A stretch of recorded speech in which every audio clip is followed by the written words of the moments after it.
క్రైస్తవులు లోకముతో ఏకీభవించకూడదు.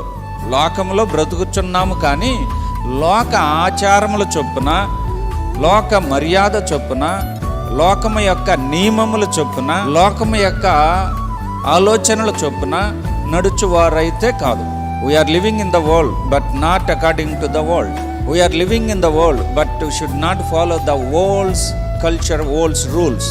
మనం లోకములో నివాసం ఉన్నాం, లోకంలో నివసించుచున్నాం, కానీ లోకముతో కలిసిపోకూడదు. కాబట్టి ఈరోజు ఎవరైనా కూడా, ఎక్కడైనా కూడా, ఇక్కడున్న మనము చూస్తున్నవారు, ఎక్కడున్న ఎవరైనా కూడా, మనము లోకములో బ్రతుకుచున్నది నిజమే, కానీ లోకముతో ఏకీభవించకూడదు. లోకముతో ఏకీభవించకూడదంటే లోకము యొక్క ఆలోచనలు, ఆచారములు ఏవైతే దేవునికి వ్యతిరేకముగా ఉన్నవో వాటితో ఏకీభవించకూడదు అని అర్థం.